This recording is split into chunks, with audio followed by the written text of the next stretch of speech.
Hi there and welcome to episode 156 of the Blue Envelope podcast. GP London just happened this weekend, our home turf GP, and I regrettably didn't go. But coverage happened and I watched quite a bit of that, and there's been quite a bit of discussion on various things on social media since then, so we have quite a lot to say about it anyway. Enjoy! And joining you today, he's now a Hatamoto defending his clan. He's lost enough magic that other games are his new plan, Mr. Matthew Light. Very, very good. Very, very good. You also could have done something with Kotai Champion. Oh, we'll talk about that later, I'm sure. What's the Kotai? His magic career has a 20-year span, but since he started coverage, he's like a new man, Mr. Neil Rigby. Hello. Silence or puns is his personal brand. Whichever he's delivering, he'll be sure to be deadpan, Dr. Rob Wagner. Of rhyming... Oh, that was brilliant. Sorry. That was really good. I was kind of hoping for that. Of rhyming intros, he is a big fan. That is me, Matteo Orsini Jones. And no need to worry about how long you'll wait on the mailman. With their reliable service, you can relax and lay back on your divan. That is magicmadhouse.co.uk, the sponsors of this show. They are a dealer based in the UK, but they ship worldwide. They do single sale product and accessories. Go and check them out, magicmadhouse.co.uk, and it's good to check them out regularly because they have deals of the day that refresh you guessed it, every day. Magicmadhouse.co.uk. Go and check them out. Buy some boxes, buy some sleeves, buy some cards, whatever you want. They probably have it. They also have board games and stuff, but you shouldn't buy other games. I just want you to buy Magic. I think that we should hear those intros again because I thought they were particularly good this week, and I think that the listeners would like a run back without having to rewind. So if you could, Mateo? I think you can just rewind. I think that's probably okay. No, come on. And I also want to hear them again. Well, how about, Matt? I don't want to do them all again, but do yours so you can then explain what I'm talking about. He's now a Hatamoto defending his clan. He's lost enough magic that other games are his new plan. Matthew Light.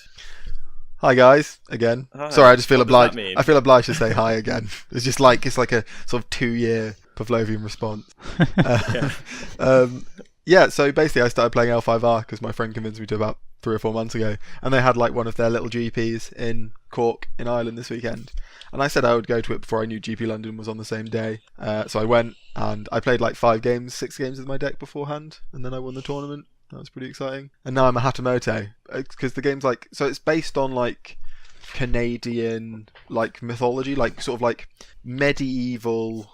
If Canada had like a medieval period that was like a bit like culturally distinct for it, and then that but also a bit magical, and so it's like based on that sort of stuff. And like you have like 7 different clans, and if you're the top finisher on day 1 of your clan in the tournament, you become a Hatamoto. And when you win matches in tournaments in the future, or like win the tournament, or when people make day 2 in your clan, they earn points to a standing. Like the storyline of the game changes over time. So like the winner of Worlds will get to pick like what happens in the storyline, and the cards reflect the storyline. So as though Magic sets did, but if like winning tournaments impacted like whether Teferi managed to save wherever he saves Alfir. Cool. It's almost like Invitationals used to be, right, where like the winner of the tournament gets to create a card in a new set. Yeah, and kind of more wide ranging. Yeah, and specifically like the current season of essentially L5R GPs is called the Toshi Rambo season, which is Toshi Rambo is a very famous city in Canada, and in medieval fantasy Canada at least, and basically all the clans are vying for it, and in the old storyline it became the capital city, and at the end of the Toshi Rambo season, the clan that has got the most points, the most glory in the eyes of the Emperor, will get Toshi Rambo as a card that only their clan can use, I think. So that's pretty cool. So like, yeah, and like I got like a playmat that's like says I'm a Hatamoto, and like a big badge and a tiny little badge, and the next time someone beats me in a tournament, I have to give them that tiny little badge to show that they defeated the Hatamoto. Oh, and then do they pass it on? If you lose the badge? Do you just get one, or do you get lots to give out? You get one when you win, because you can sort of like go back to your like home store and like and hold a tournament where people play against you to see if they can beat you. And I think, and when you go to other GPs, they give you like a handful, and when people in the tournament beat you, they get one. That's quite cool. Yeah, and like I have a playmat that like there are like 6 Scorpion Hatamoto playmats in the world, I imagine, or like 10, because that's how many there are. And like the game's got. You're the Scorpion God. Sorry? So you're the Scorpion God. Yeah, I'm the Scorpion God, yeah. And isn't that one crap? It's not. Is that It's the not a Black Red Scarab one? God, but it's all right. Good and limited. The cynic in me wants to say, is this game basically based on the rules of Magic, but a bit different? And is it very complementary to Magic, wherein if you know how to play Magic, you already know how to play this? No, the rules are the rules are pretty different. Okay. Like being able to play Magic really helps. So I can explain things in the same terminology. But like you have 2 decks, for example. You have like your creatures deck and your spells deck. And at the start of every turn, you get like 7 fate, which is the money. And every turn you get another 7, and you like can save it up. And when you play guys, they all have fading, and you can put fate on them when you cast them, and that's how many fading counters they have. So if you make a 3-drop, it's going to die at the end of turn unless you put a fate on it, and that's removed at the end of the turn. Does that make sense? Kind of like you're feeding them, which is actually a weird thought I had recently, going back to Magic, which is really what this podcast's about. Really? Well, in theory, I don't know why I had this. It was very much a shower thought, but no one really addresses the fact that like what supports creatures. So when creatures are on the battlefield, right, if they take damage, they heal at the end of the turn. They can stay there for 10 turns. They can like travel across lands. They can attack opponents. But like, how are they sustaining themselves? How are they eating? Where do they live? I don't think turns are as long as you maybe think. Yeah, I assume that a battle takes place over so like minutes or hours, not... When the Mighty Planeswalker Rob Wagner in the Mighty Planeswalker Matt Light fight, and I summon like... Well, to be honest, either of us could like summon a Wildner-Cattle. We basically just like rip through the fabric of time and space, tear a Wildner-Cattle out that for some reason is happy to hang out with us, and then you tell it to go tear the other person's face off. That's funny. In my mind... Like Magic is kind of like maybe 1 day equals 1 turn. Like you're like to summon a forest, right? That's not going to be because that's like, not how the no one's Planeswalkers... God, right? That's not just like a day's work to do the universe. That's not how lands work in the storyline, Mateo. All lands are producing mana all the time, and it's just like that you're drawing on it from around you. So for example, so you're like finding them. Yeah. So like for example, a red mage. If a blue mage was fighting a red mage in a desert. Not an actual desert, because obviously that's not gonna make mana. But like in on a mountain, you're on a mountain and you're a red mage fighting a blue mage. The red mage is gonna find it really easy to have loads of mana and be more powerful because they're near all these sources of red mana. Whereas the blue mage is gonna be like, oh, this is really quite awkward because like there isn't really a lot of like water and islands around here. So what the hell am I gonna do? And they have to like go further and further afield to draw the mana. And that's why mana rocks are so important in the game, because they're also in the storyline. Because you just put them in your pocket. Because you just put them in your pocket and it's got loads of mana, and you're like, oh, sweet. But obviously it's like one use. Or like lots of uses if it's a Mox, yeah. So basically, if you're a blue mage and you're going up a mountain, make sure you take a Mox Sapphire with you. Makes sense. That is a useful thing to be doing. And remember what your ancestors taught you. Ideally frequently. Just keep thinking about it. Every time you forget it, think about it again. But you definitely do want to forget it so that you can remember it again. Yeah. Oh, well, that's interesting. I now know that. So the reason creatures don't need to eat during the course of a game is that it literally only took an hour. That's good to know. Most of them die anyway, so... Yeah, true. Yeah, they do, indeed. It does beg the question, though, like... So, like, if you're fighting, like... Because obviously if, like... Oh, that would be a fun game. Is, like, if we sort of, like... If you're buying into the, like... Your 2 planeswalkers fighting each other. And, like... You're casting different spells and doing different things. And, like, ripping different creatures in to attack each other. It's like Wrath of God. One of you's just like, actually, you know what? God favours me, so all the men are dead. Boom. Like, what spells are a bit more ridiculous? Because, like, Lightning Bolt. I can see a wizard firing a Lightning Bolt at someone. Or a Fireball. Or shocking them. Surprise! But, yeah, Wrath of God sort of sticks out a bit. Armageddon. Yeah, that was very final. It's sort of like, where are they then? Like, are they just then hovering? Yeah, I think Planeswalkers... I think if you've got infinite magical power, you probably don't need to walk anywhere. Or breathe oxygen. Yeah. Yeah, but I'd say so. Surely by what Matt was saying earlier, the lands are still there, you've just forgotten where they were. Armageddon, you're essentially just like, no, Armageddon destroys all the lands. They all go away. You can still remake them after, which means you're then just rediscovering the lands, right? It's not like you're summoning lands, because Matt said earlier that you don't actually summon lands. So if I go like turn 5 Armageddon, make a plane, surely that means I've gone, oh, where are the lands? Oh, there's the plains, I'll walk that way. Yeah, like you sort of smashed all the lands around you, but then you're like, actually, all the way over there is still some land, so I'll nick some mana from it. Okay. Well, it's an interesting one. In the books, that's exactly how it works. They just go further and further and further afield to draw the mana from. Like, as in, like, they don't have to move. They're just like at the edge of their senses. They're like, I have my arms out. I'm wiggling my fingers to display this as a visual. I like to give people a visual update when I'm talking with my hands a bit. Okay. See, in this case, definitely, lands should go in front of creatures. Well, no, it depends. It depends. Why? No, not necessarily. Because if you, as we've said, if you're a blue mage on a mountain, your lands should probably be at the bus stop, or like leave them at home. See, but why are you on the mountain? Why are you on the mountain? You're not on the mountain. Because that's where the red mage is. Because that's where the fucking red mage is. The mono red player is, Neil, and you want to fuck him up. Yeah. So what you do is, because you don't want to get effed up, you go, come here, wild Nacatl that's green for some reason in this blue-red battle. Jog on over there. So you summon the creature to your side to give it the orders, and then you tap it to show that it's pissed off across the mountains. I think that to Neil. attack I think him. no. Beep, I think the issue you've made, Neil, is that if you've got the godlike magical power, interplanar power of summoning the creature and bending it to your will and then sending it to attack your opponent, I don't think that you need to summon it to next to you so that you can verbally give it the commands. Like, especially if it's a cat person that probably doesn't share a language.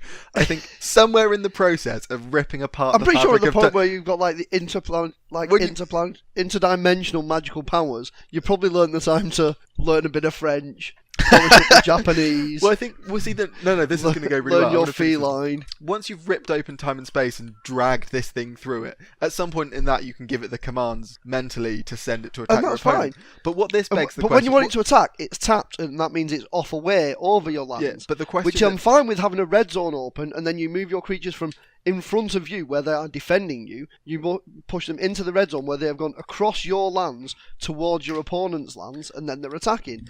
But then when they're being defensive, and you want them to stop their goblins coming eating your face, they should be definitely nearer than on the other side of the mountain. Like, I think that what this is really highlighting is the thing that Magic used to get really right, but now obviously doesn't, as we complain about almost weekly, is that if you have this infinite interplanar power of like basically almost omnipotent power, why are you trying to kill your opponent by making a cat rather than just like ripping them apart, making atom their head by pop atom? off. Yeah.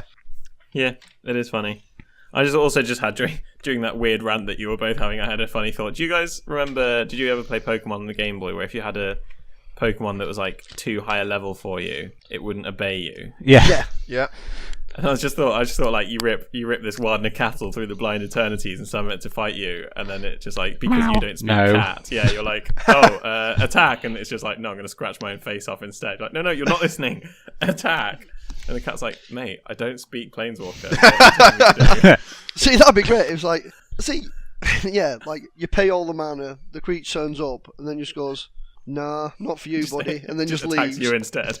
No, it just leaves. It'd be great if, like, no.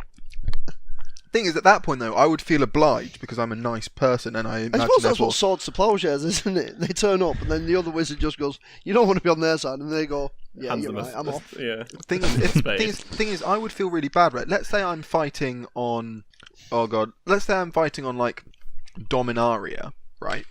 Fighting my Planeswalker battle on Dominaria. Also, so many of our listeners, we definitely have a subsection of listeners who are going to be loving this chat, which we do very rarely. So I'm fighting on Dominaria, I'm hanging out, maybe Mirrodin, you know, See, and I'm like, this is such a let shame, me, because let this me, is let me definitely goddamn finish, Neil. Let me this goddamn is where finish. all the Commander players should be coming in and loving it. that Anyway, we've carry on. systematically alienated over 3 years.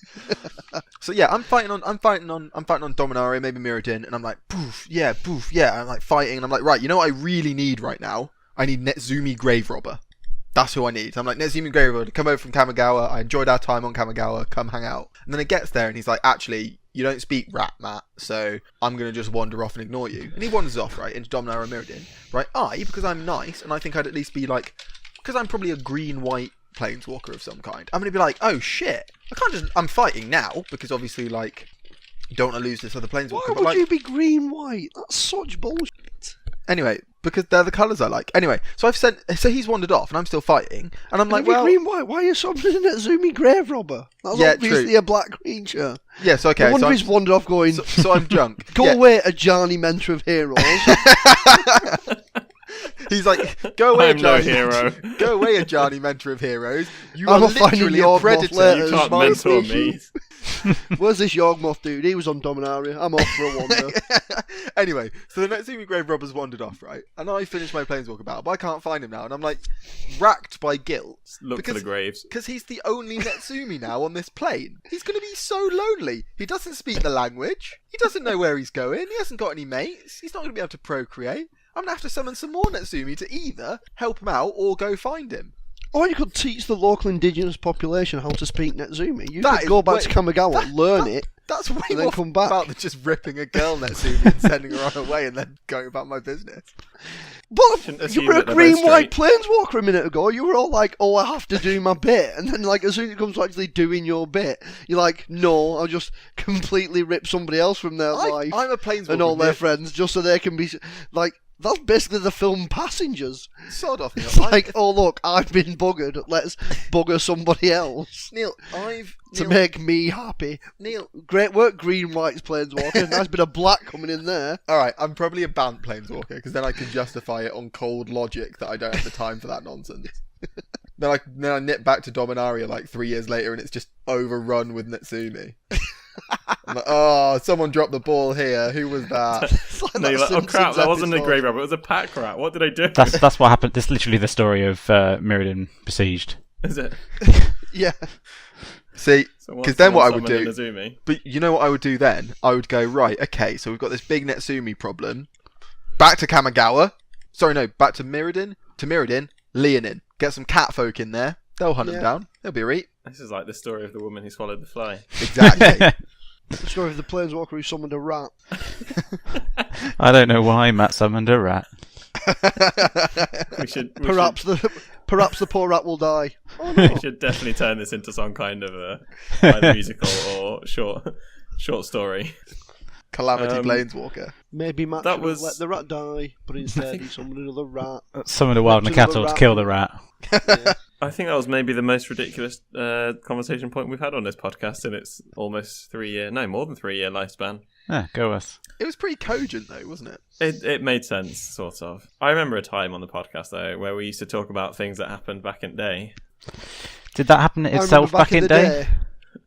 Back in the day, it used to happen. What did you say, Rob? Do you have something you want to talk I was about? wondering if that itself happened back in day. Yeah, that did itself happen back in the day. What else happened back in the day? Back in day, if we have to go back a mighty 1 year to 2017. 365 days ago. Exactly. Before Earth was overrun by Nazumi because of a weird mistake that Matt made. There was a Pro Tour in Aether Revolt, as far as I can tell, because it's hard to tell with these things these days. And it's the forgotten Pro Tour winner. Eric Froelich. Yeah, exactly. So this Pro Tour was won by, well, it was by Esper. Yeah, it was in Dublin. It was in Oh, it says Dublin. Mardu here. Oh yeah, it does say Dublin. No, Lucas Esper Bertu. Okay, my mistake. Silly you. It's almost like I knew it and I set that up. This was one of the standard formats people complained about, i.e. a standard format from the last year or so. 2 A years, standard yeah. format from Yeah. Magic the Gathering, because everybody complains all the time, constantly. Yeah. But anyway, we digress.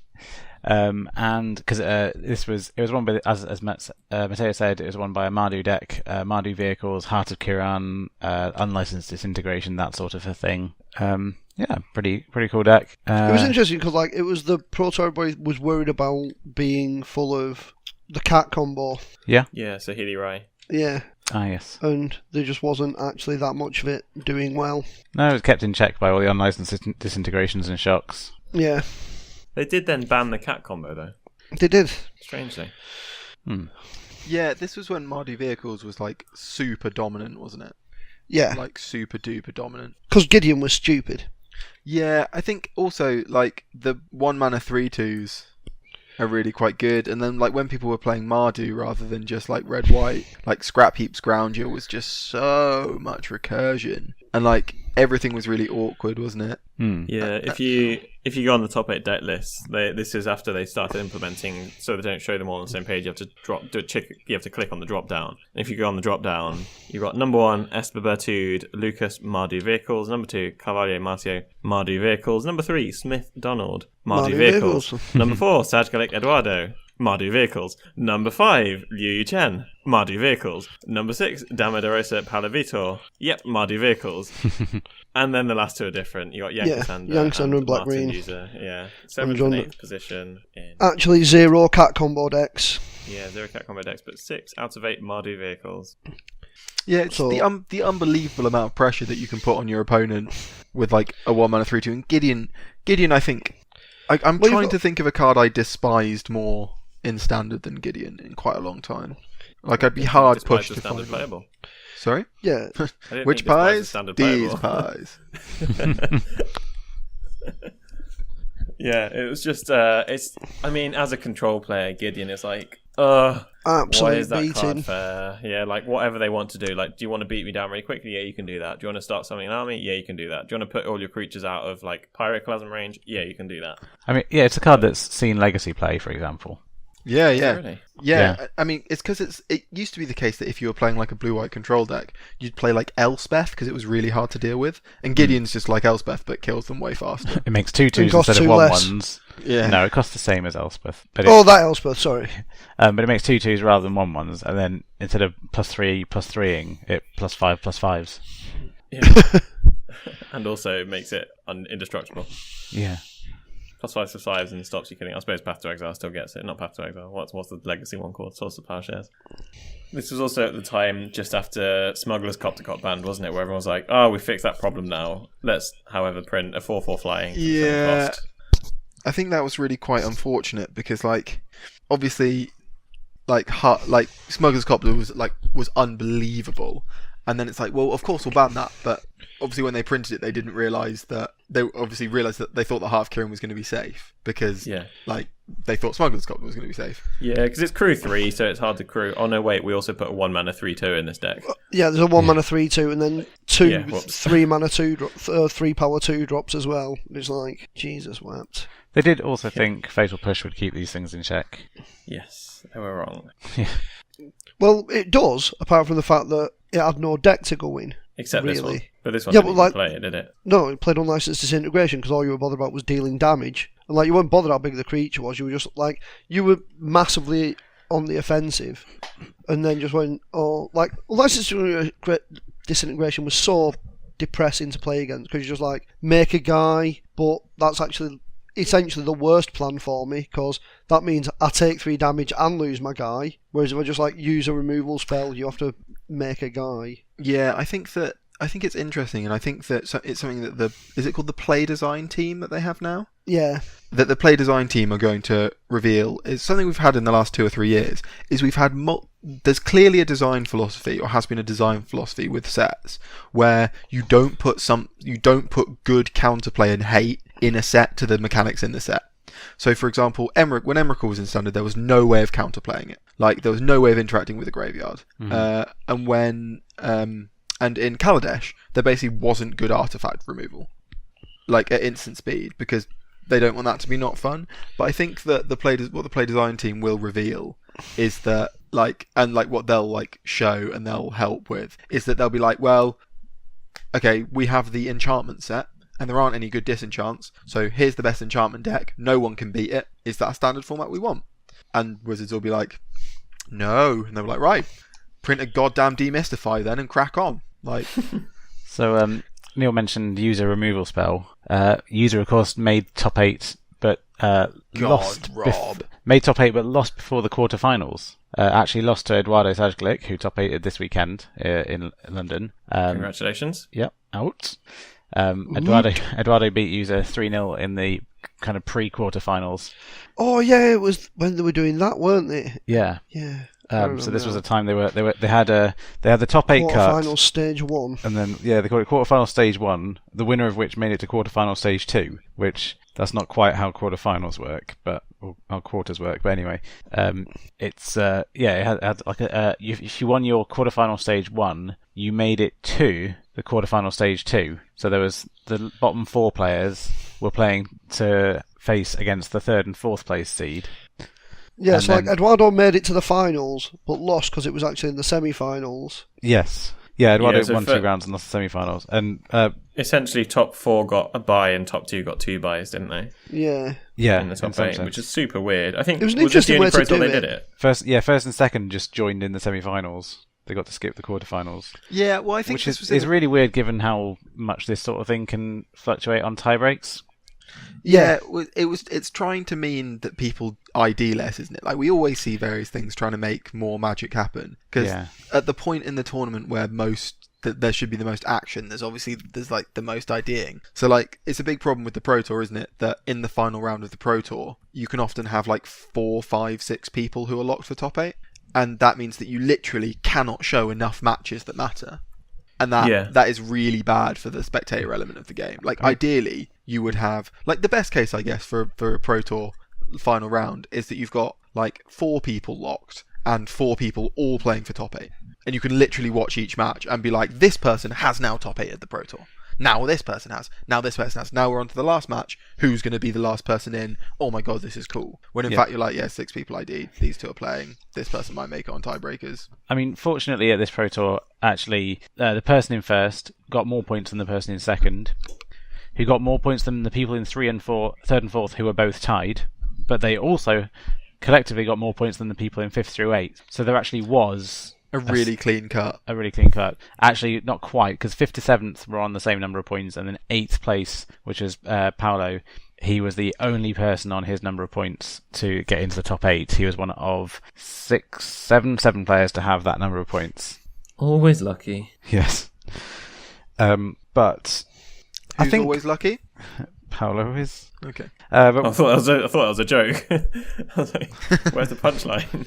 No, I wasn't sure if I'd like missed a beat and you'd said that that Marcio's always lucky, and then I was going to say something along the lines of, well, you make your own luck, don't you? But Very true. Yeah. I think if they're going to go with Swiss rounds and cut to top 8, you just have to accept that there's going to be some IDs in the last round. If you don't want them, have a different tournament structure. I think trying to impose very odd incentives and behaviours on people. I couldn't agree more, Rob, and I think we talk about this on the podcast quite frequently. And I think that we largely agree that there perhaps should be a different tournament structure. I think that Magic is lagging. I think Magic's desire to be this great spectator sport, which it absolutely can be, But that's is, sort of it what is they were being trying held. with this tournament, isn't it? Like, they were trying a different tournament structure. It was still Swiss cut to top 8. See, but like, that's the whole point. It wasn't. It was sort of like Swiss, and it was like, yes, 8 people will continue playing, but there is a huge advantage to coming first or second. That's true, but people just still see it. The reason they scrapped it is because people just still saw it as top 8, and the value of top 8 Yeah. was not. The value of top 8 is much Yeah. like, considered for a lot of them, much greater than the buys or whatever. Yeah. Yeah, like I don't think any Magic player, even though we're quite a sort of gambling community overall, like sort of high, likely to want to gamble, most Magic players are still risk averse enough to take the ID and have to play that extra round in the top 8. Yeah. And maybe make it to top 4, but maybe just get knocked out entirely. That's the thing, isn't it? Because it's a game that relies on the turn of a card so frequently. What you actually learn when you learn how to play the best Magic, you learn it's all about risk management, right? And working out how likely things are to work. And that's why the best players are the stone cold killers, and the people that suck at F&M are the people that just don't really know how likely things are to work and happen. So they do think that if they've got 2 removal spells in their deck, that the line that needs them to draw one is smart. Whereas the best players no, I have to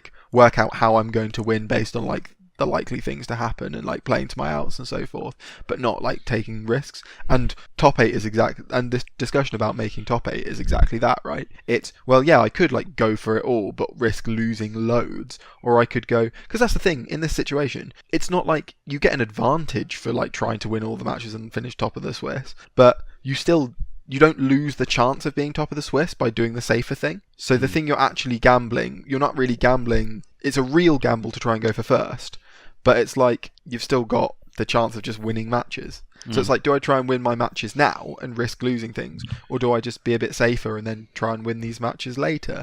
Like, well, sort of a no-brainer, isn't it? Yeah. Should we talk about London? Londres. London. I've heard of it. You sound like you're from London. Yes. A GP happened this last weekend, which I didn't go to, which I slightly regret. I kind of decided to, you know how we always complain about the cost of GPs and then we're always like, well, you go anywhere. I thought, actually, no, I'm not going to pay £70 to play in this GP. A lot of people that I would want to go aren't going, and I'm just going to save the money and watch the coverage, which I'm kind of glad I did, because coverage was great. I guess we'll talk about that. In fact, should we talk about that now? Coverage is great. Well done, Neil. Pass that on to the team. You're welcome. So they did something, I guess, different but the same. It was really slick, it was really smooth, and it was all kind of cohesive. And that all hinged around the fact that they didn't really show much live, which might sound counterintuitive, but actually it was really good because it wasn't live, but it was on a slight delay. So what they did is they showed sort of 3 to 4 people's drafts from, say, the first round. Oh, right, yeah. We recorded 4 people's drafts. Yeah, and then started showing the matches for that round. But they weren't. Sometimes they were live, I think, but not always, right? And they just made it so that there was never downtime. So you watch some drafts, you then watch the first round of play. Then as soon as the last round of play finishes, they go straight into the next round. The reason they could do that is that they were playing recordings on a slight delay rather than live. So what you normally get in coverage is they're like, oh, let's hop over to this other match and play it on super speed. And oh wait, sorry, it's turn 5, but we have to jump over because round 2 is starting. Here's round 2. Whereas what they actually did this time is, let's watch this match, let's commentate it well, that was good. Okay, let's watch this other match. Let's commentate it to the conclusion. Okay, that's good. We've now got a bit of round 2 to start showing you, so let's transition to round 2, and so on. And it was all just really good. Riley and Simon, I think, are also just a really good commentary team. Simon has his kind of straight-laced pro commentary, and Riley just talks nonsense, which is quite funny the whole time. Yeah, I think I would agree. I really do like them as a pair. Yeah. I think they're really good. They're just solid. I think Simon... I particularly like Simon because he's like so straight-laced, but then like occasionally he does say something funny, and it's just like, yeah, that was really excellent. I think we've all got that friend as well, like who's like really quiet and like sensible, but like occasionally when they do say something funny, you're like, yeah, that was really, really good. So no, is Rob still here? There he is. But yeah, it just felt more professional than any GP I've ever watched. You could tell they had put thought into it, and they didn't do any of I think at the last tournament, they tried to do some crappy gimmicky stuff, and they thought, oh, well, the casual players will like the gimmicky stuff. I guess they didn't, because this time there was no gimmicky stuff. And sure, I'm not a casual player, so I can't really speak for the community, but really, I don't think anyone enjoyed coverage clown. I really don't think anyone enjoys someone like frantically running around the room trying to get interviews. The interviews they did, it was just after the match, they put some headphones on someone, they interviewed them from the booth, they put a camera on them, they asked them a few questions, and they sent them on their way. That's great. That's exactly what you want. They interviewed the winning player, which is normally what they do, but sometimes they don't, so it's awkward when they don't. And it was just like, everything was just very slick. And you could kind of tell, often you think, where are the people behind the scenes making this happen? In this GP, I could very much tell that there was always at least one person, often multiple people, behind the scenes making things happen. And I guess to be able to record 4 people drafting and get that all perfect, like you would need quite a lot of people stationed. I guess, Neil, you can say more about that. What was the system for making sure that the drafts were all recorded and prepped for delivery? Me and Stephen working hard. Okay, well, congrats to you both. Yeah, and no, we like the 2 commentators not on screen. Hello. Hello. Hello. Are you just? Sorry, I thought you were making a point. It's hard to tell if you finished your point yet. Yeah, I said we had the 2 commentators not on stream. Yeah. Okay. Right. That sounded like the middle of a sentence. Something. Yeah. Okay. Sorry, my bad. You finished your sentence so abruptly that it sounded like you cut out. No. Okay. It was literally, my sentence was, yeah, we had the 2 commentators not on stream. Fair enough. Who did? Yeah, To be the other 2 camera people on the 4 cameras. Okay. Good. Full Thanks. cameras. Should we move on, because this conversation has been a bit rubbish. Yeah. I'm glad coverage went really, really well though. That's awesome, because Yeah. there is a push to like make it as good as possible, and that's brilliant. And I know, to be honest, Matteo, I think it's quite nice you saying that it was good, because you are A spiteful person. when you believe criticism Yeah, is an incredibly negative person. when you believe criticism is due for coverage, you are very happy to be the one that vocalizes that criticism. shall we Indeed, say. which is why when I say good things, you know I'm being honest. So well done them. Okay, another thing, because I'm a very spiteful, horrible person, I want to talk about is the entitlement of Magic players, which we mentioned in a recent episode. It might be in last episode, actually, I think it was. So, having not been at the GP, we always say this, but basically when you don't go to a tournament, you actually know more about the tournament than the people who are there, because when you are there, all you really do is play. Whereas not having been at GP, I've seen a lot of people talking about the GP on Twitter, on Facebook, and a common theme I'm seeing is people complaining about the prize support. And so, like I said, a lot of people said this. I've just picked out one instance of this, which comes from Kaya Patel, who has been on the show before, so hopefully people will know who I'm talking about when I say that. But he just posted a tweet and basically said, has there been a mistake? Because my friend went 6-0 in the PTQ and only got 240 ticks, which is the equivalent of 24 packs. And loads of people then replied to say, yeah, I felt like too. This was like this. In fairness, okay, disclaimer, it was lower than the last GP I went to, where you're actually getting something like 10 packs per win. So it was lower than that. But all these people saying, yeah, this is terrible. These prize supports, prize support is terrible. I went 4-2 and I only got however many ticks that is. It was 4 packs per win. So 16 packs. And it's like, you have to remember, you're not actually playing, you can't really play a tournament and expect to profit off it. Otherwise, someone else who's running the tournament won't make profit and they'll stop running tournament. And all these people are saying like, oh, they must have made so much money off it. It's like, well, yes, Channel Fireball is a company. They are there to make money. You are paying for this because it's your hobby and people don't expect to make money off their hobbies, right? But I did some maths. So I wanted to see... Well done. Just thank you. I wanted to see just how much of a insane profit Channel Fireball are making. So all this maths is based on the assumption a pack is £2, which obviously Channel Fireball will pay slightly less for. But realistically, a player... that's player reasonable. to player... Like, you can sell a pack for £2 fairly easily. You can sell a box for about 70 quid. Yeah. Not anymore, but yeah, sure. Boxes are about basically 65 quid nowadays.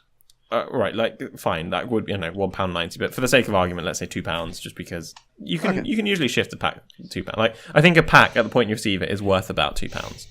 I've definitely paid 10 quid for a draft set before now. Exactly. So 512 players in this PTQ. Cost of entry was £45. Obviously, you'll get 6 booster packs for entering. So the cost of those booster packs was £6,000. Assuming, because it was Swiss, you could play out. So assuming everyone plays out, everyone averages at 3-3, which means everyone gets, on average, 12 packs. Obviously, some people drop, but that's their problem, right? If you want to get full EV from the event, which these people clearly do because they're complaining about prizes, you can expect to receive 12 packs from this event. So that's 18 packs per player, £36 per player. This all kind of adds up, which means a total profit that Channel Fireball are making minus another 48 packs for the top 8 draft. Another £48 for the top 8 draft is £4,560. Right. So after all the packs, all the money that's gone in from the entry, minus all the packs that are being given out, we're currently on Channel Fireball getting plus $4,500. That's not including judge cost, so I had to make some big assumptions here. For the judge cost, I've assumed that there are 10 judges for the tournament, which actually sounds quite low, kind of one judge per 50 or so players, but let's assume that is right. Working a 10-hour or so day.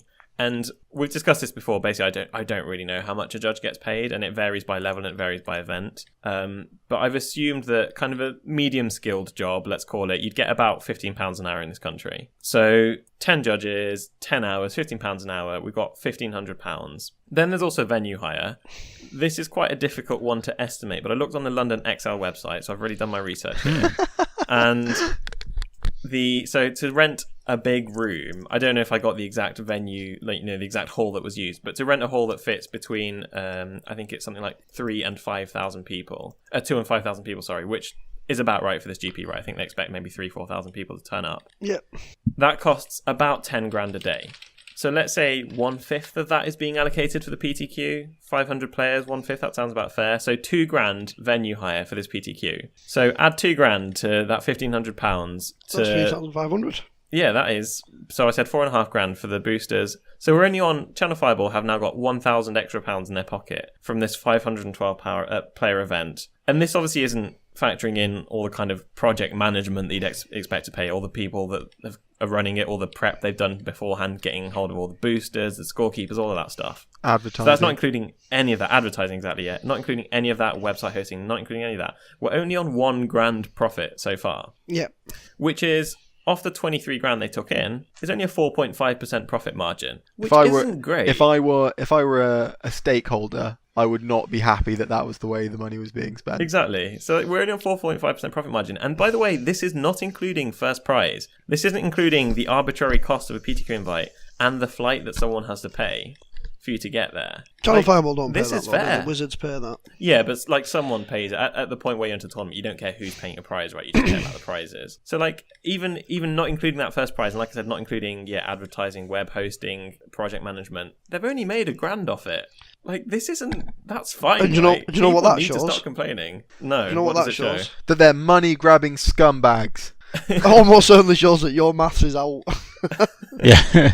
I think the main thing that will be out is the cost of the boosters. So Channel Fireball obviously won't pay that much for boosters. Not You were paying. also factoring in that the judges are being paid like 150 quid a day, right, for the day, Yeah, which is it's probably less than that. Yeah, they probably get Okay. paid nothing. Yeah. Like, but a high five. There are assumptions on the low end and there are assumptions on the high end. But I wouldn't be surprised if they made more than like a couple grand off this tournament with 500 players. And they are there to make people need to understand they are there to make money. They're not there out of charity. I think one of the things that happens in these sorts of instances, right? So actually, I'm going to go back a step. First of all, thank you so much for doing that. I thoroughly enjoyed listening to that as a segment. Like genuinely, welcome. I was smiling Speaking as a constantly. Thanks, Rob. But the thing is that Magic players like to think they're really smart, right? Because lots of them are pretty smart. But they like to think they're very smart. And the thing that they like to do is they like to think that they've pierced through the veil and seen something other people haven't. So when Channel Fireball make a change just after they've got the monopoly, everyone who's a Magic player thinks they're really, really smart and like insightful to be like, oh, they've got a monopoly now and they're like changing things and like doing less because there's no competition and I'm looking so smart for saying that. And people aren't saying that as much because they care and they're really bothered, but they like to in this sort of like sophist way, like say that, like be the one that says it. Do you know what I mean? Like, yeah, Channel Fireball have no competition now, and they've just reduced the prizes they give out. That seems like a pretty smart business decision to me. Yep, I'd do the same. And you know what? 2,000 people played in the main event, even though it was 70 quid, and everybody bitched about it.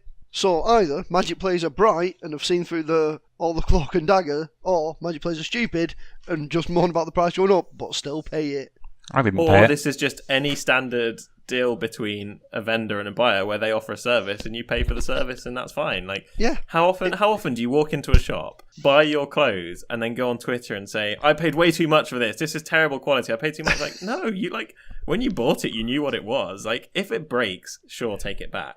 But that's not what people are complaining. It's people regretting having paid so much for something based on what they got, which was like clearly advertised before they paid for it.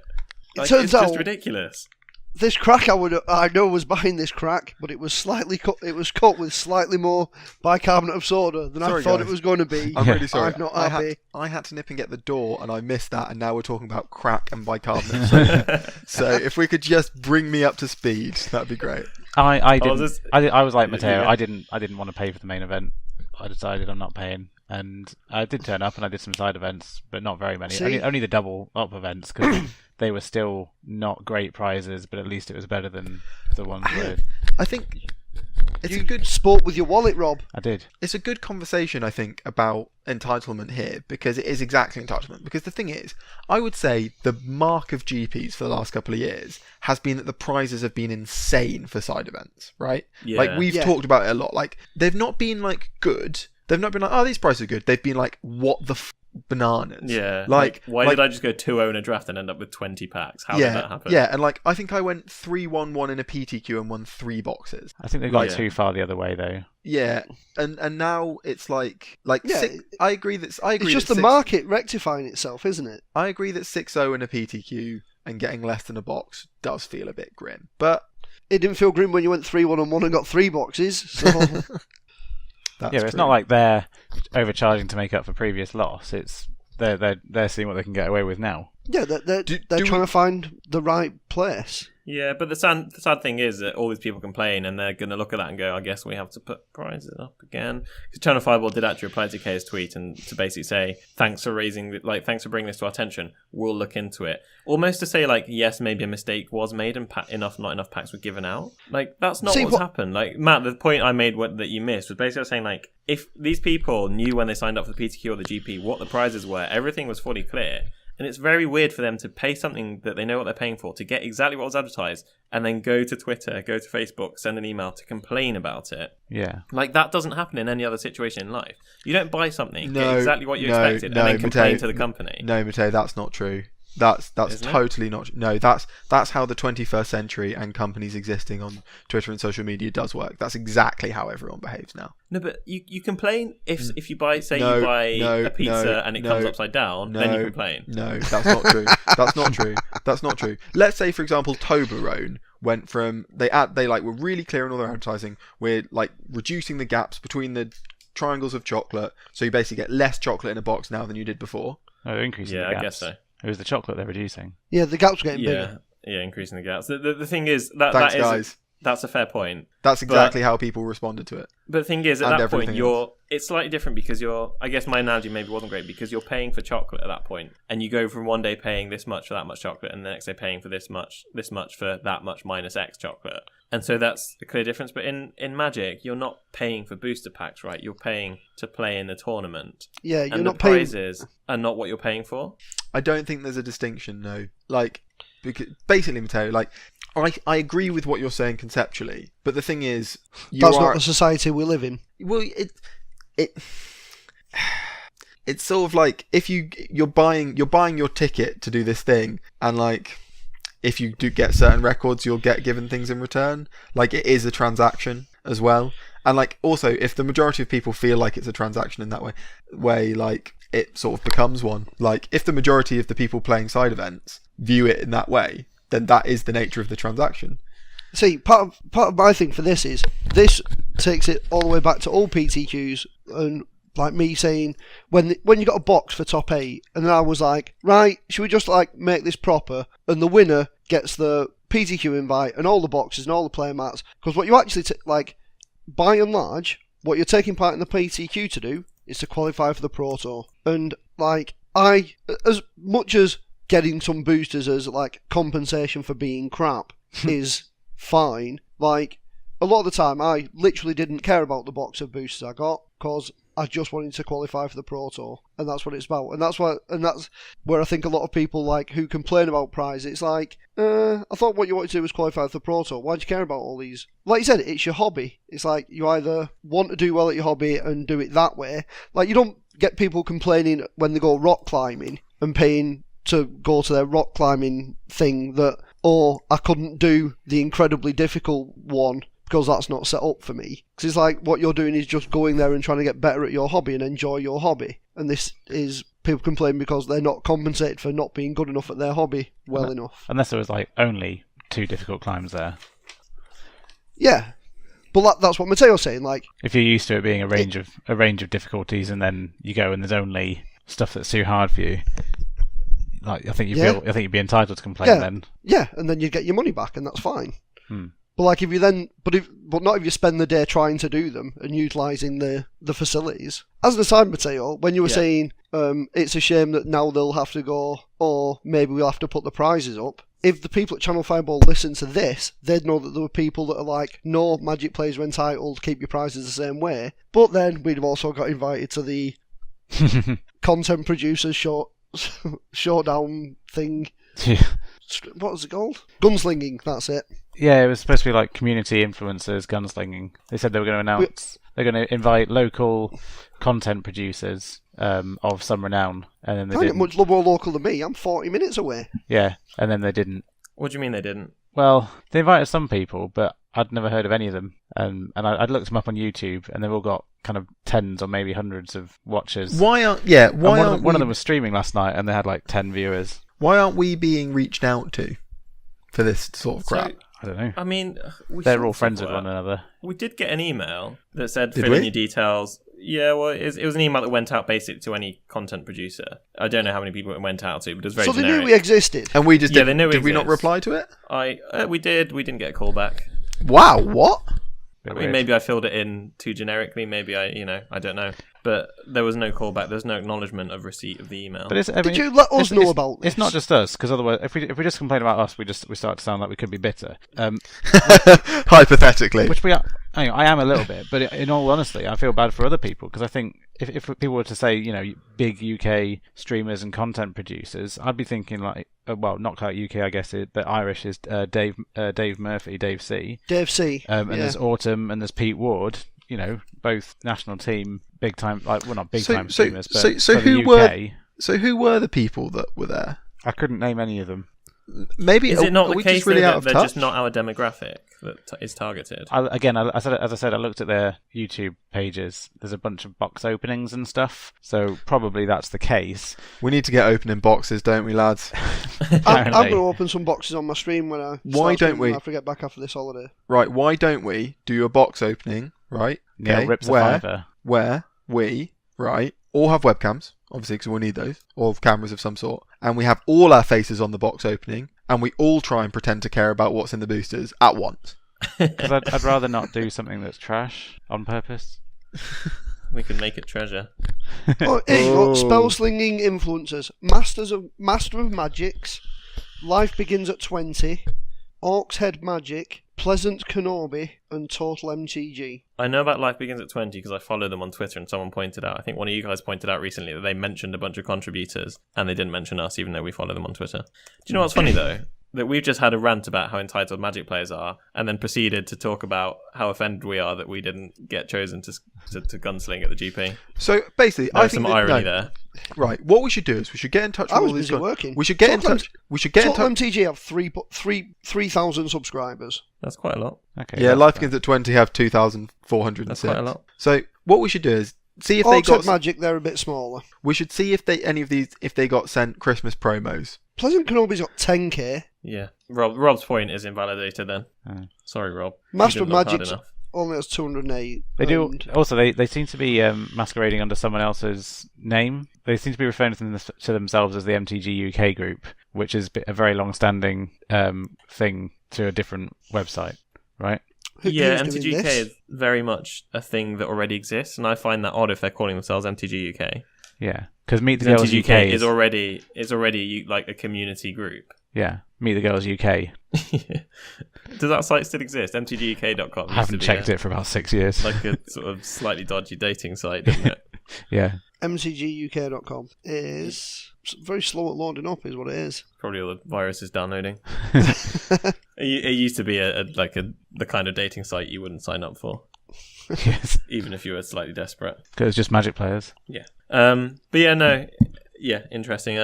I guess I'll try and get in touch again for GP Birmingham because it would be really cool if we could do something. I think hopefully you, the listener, would like to see us there. I think that's fair enough to say. If you would, maybe get in touch with Channel Fireball or via Twitter. Would that help our cause? So I think we need two things to come from this. One, we need to start opening more boxes and film ourselves. Yeah. And two, people need to start asking for us to be seen because they did actually. We need to start put out producing tweets more saying we content, need to- presumably, because Yeah, like basically. they're all YouTube creators as well. Like we only do a podcast. Yeah, the thing with YouTube is that But like YouTube videos are obsoleted by streaming, I thought or assumed. no, not really. No, You'd be not at surprised. all. You'd be surprised. The thing with YouTube is that YouTube has a lot of algorithms itself where it's like it suggests other things. So if you're watching videos about magic, it will say, "Do you want to watch this?" And you go, "Oh, that's magic. Great. Oh, these two guys are doing magic videos. I'll subscribe." Whereas podcasts are kind of done in isolation. Yeah. Well, YouTube, And if you listen YouTube to podcast, it subscribers. won't then say, "Listen to this as well." YouTube subscribers isn't like Twitch subscribers, is it? No, No. Okay. All right. no, literally anybody can It's just subscribe. like and it doesn't follows. cost you anything. Yeah,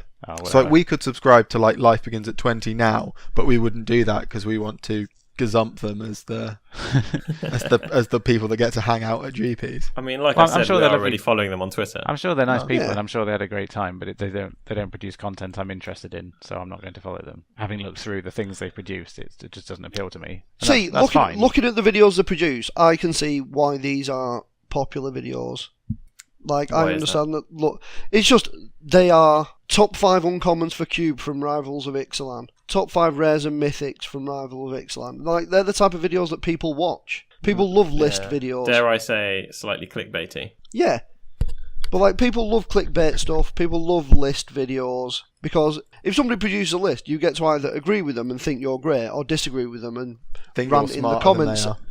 Yeah, and rant in the comments. And it's like, yeah, like these are, yeah, I can totally see why people are into the things that they produce. Yeah. All right. Well, Pleasant Kenobi's got 10k challenge. subscribers. Yeah. That's challenge shitloads. accepted then. Challenge accepted. We shall, in that case, start trying to post on YouTube. I think that's the positive thing that's going to come out of this, right? Let's start making videos. Yeah, maybe. We'll see. Let's do it. Top 5 magic content producers that no one's ever heard of. That can be our first video. Just start throwing shade day one. Well, let's start by doing the things we've already said we'll do, like Careful, we don't want to be the new sending out Jeremy cracker Harambe. packs, you giving me my hoodie, responding to emails and tweets before we go claiming we're going to make videos. Yeah.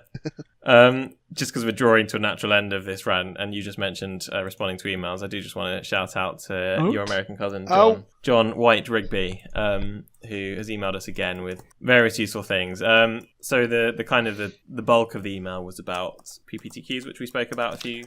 Yeah, it's very episodes ago. interesting. So yeah, he just basically spoke about them because we had a call out to we Ow! spoke about what they're like in the UK, and we had a call out to non-UK players and judges, saying what it's like for you. Because if you missed this episode, basically we had a judge write in kind of and say, "Can you talk about this? Because PPTQs are killing the judge system."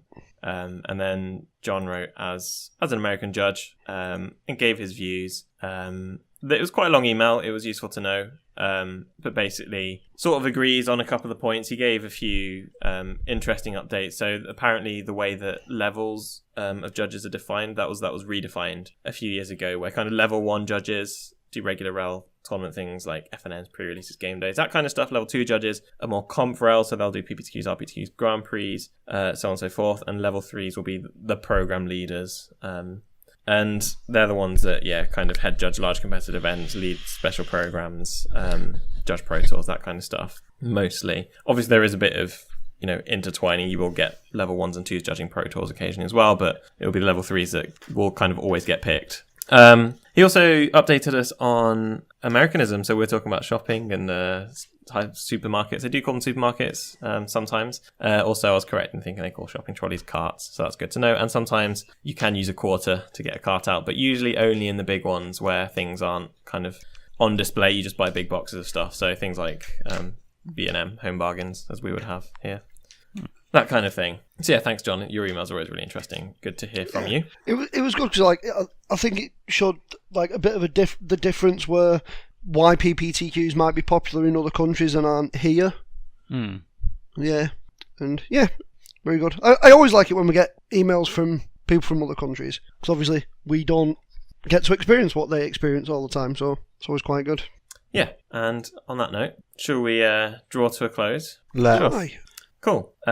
So if you want to find us online, if you want to get in touch like John has done, there are many ways of doing so. We're on Facebook and Twitter. It's just /TBE podcast for both of those URLs. We're also on SoundCloud if you want to find our podcast. We're on Patreon if you want to support us. All of those again, /TBE podcast. We're also on Twitter individually. I am at Matteo OJ. Matthew. Whoa. I'm at Dr. Rob Wagner. I've done it wrong for a reason, Rob. You've ruined it. Oh, should we do that again? Yeah. Matthew. I'm at TB Matt Light. Rob, you. At Dr. Rob Wagner. And Neil Hugh. At Trigger Riggers. And of course, if you want to send us a longer message like John has been doing, tbepodcast@gmail.com is the address to use. And if you want to see us at the next GP, tell Channel 5 will Twitter bomb them, but in a polite and restrained way. And watch out for our YouTube channel. We do also have a YouTube channel, actually. I can't remember the URL, but it's linked from every episode. Is it not Blown Up Podcast /TBE? It probably is. It's probably youtube.com/TBE podcast, something like that. But the website, tbepodcast.com, has show notes for every episode, and it will be linked from the bottom of any one of those. There's so TBW go ahead and find them. podcast. Is there? Yeah.